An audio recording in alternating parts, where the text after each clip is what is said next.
Friends, welcome back to my channel. आणि आज आपण आपल्या चॅनल मध्ये ना खूप छान हेल्दी अशी स्नॅक्स साठी एक रेसिपी घेऊन आलेलो आहोत आणि ती म्हणजे ज्वारीच्या पिठाचे घावण। आता ना हे तुम्ही ज्वारीच्या पिठाचे व्हेजिटेबल घावण सुद्धा बनवू शकता किंवा प्लेन घावण सुद्धा बनवू शकता।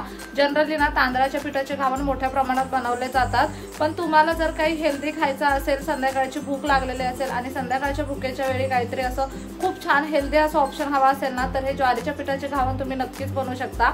चला तर मग अजिबात उशीर न करता आपण लगेचच रेसिपीला सुरुवात करूया। आता ज्वारीच्या पिठाचे घावण बनवण्यासाठी सगळ्यात पहिल्यांदा तर आपल्याला ज्वारीचं पीठ लागणार आहे। इथे साधारणतः एक छोटा कप इतकं आपण ज्वारीचं पीठ घेतलंय।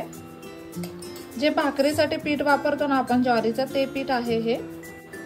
इथे ना ज्या घरात भाज्या अवेलेबल असतील ना त्या वापरायच्या। आपण इथे काही भाज्या ना कट करून घेतल्यात, एकदम बारीक चिरून घेतल्यात। सगळ्यात पहिल्यांदा यामध्ये आपण गाजर टाकूयात, बारीक चिरलेली ढोबळी मिरची टाकायची आहे,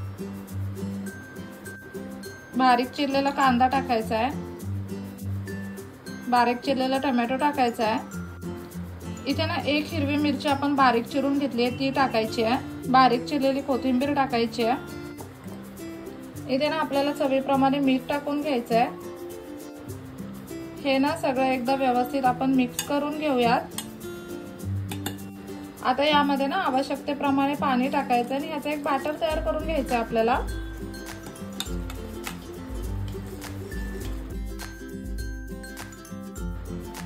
थोडं थोडं पाणी ऍड करून आपल्याला एक मस्त असं बॅटर तयार करून घ्यायचं आहे।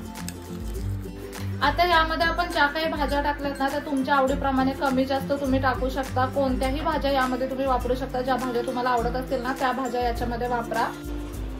इथे साधारणतः 3 ते 4 घावणे बनतील ना एवढं आपण ज्वारीचं पीठ घेतलेलं आहे आणि मग त्याच अकॉर्डिंग यामध्ये हव्या तशा भाज्या टाकलेल्या आहेत। आता हे बॅटर ना आपण मस्त असं तयार करून घ्यायचं, अगदी रनिंग कन्सिस्टन्सी मध्ये हे बॅटर तयार करून घ्यायचे।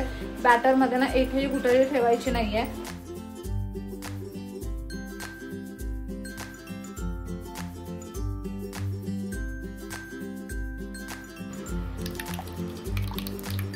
आपल्याला ना एक्झॅक्ट ह्या कन्सिस्टन्सी मध्ये हे बॅटर लागणार आहे। आता इथे आपलं बॅटर तयार झालेलं आहे।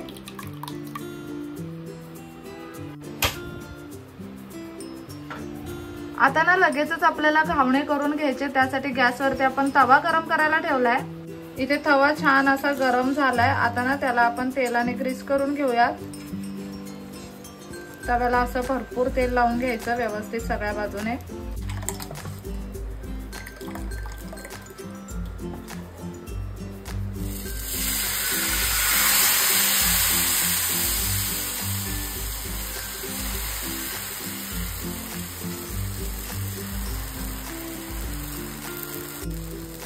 मस्त असा घावणं आपण तव्यावरती सोडून घेतलाय।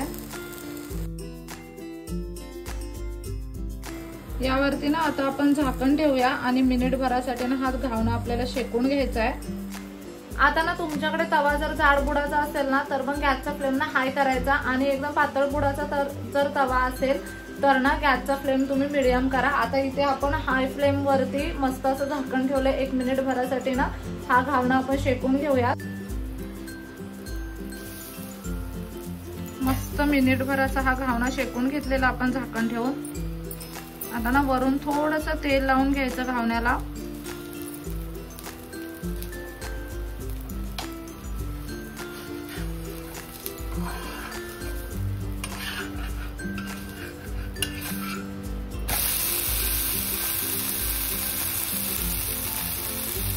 घावणा छान असा पलटून घेतला आणि तुम्ही इथे पाहू शकता घावण्याला किती मस्त अशी जाळी सुटली आहे।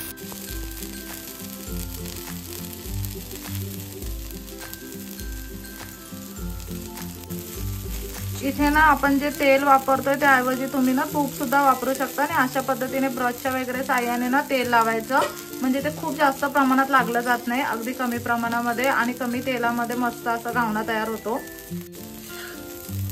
दोन्ही बाजूने घावणाला अगदी मस्त असं शेकून घ्यायचं। त्याला सतत आलटत पलटत राहायचं नाहीये, फक्त एकदा दोनदा आपण त्याला पलटून घेतलंय। इथे ना आपण ही जाळी घेतली, तुम्ही ना टोपलं सुद्धा घेऊ शकता। अशा पद्धतीने जाळीवर किंवा टोपल्यावरतीच घावणा काढायचा,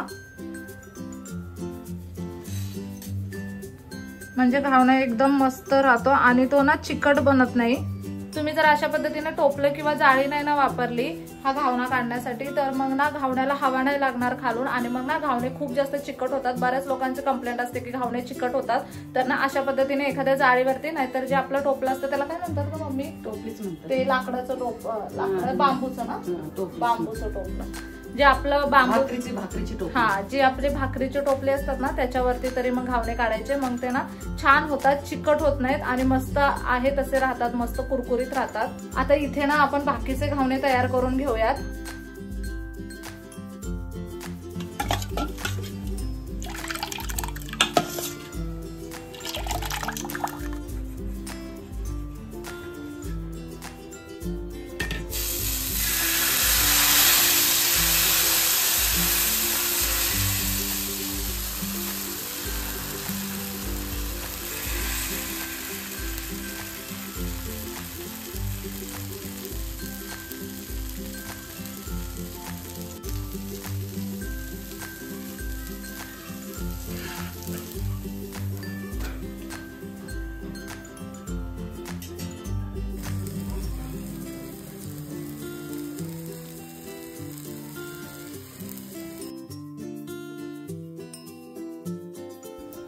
अशा पद्धतीने ना अगदी हेल्दी असे हे ज्वारीच्या पिठाचे घावणे ना तुम्ही तुमच्या घरी बनवू शकता.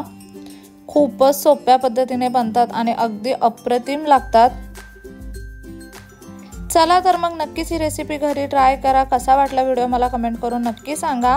नेक्स्ट व्हिडिओमध्ये भेटूया. तोपर्यंत मस्त खा, भरपूर फिरा आणि आनंदी राहा.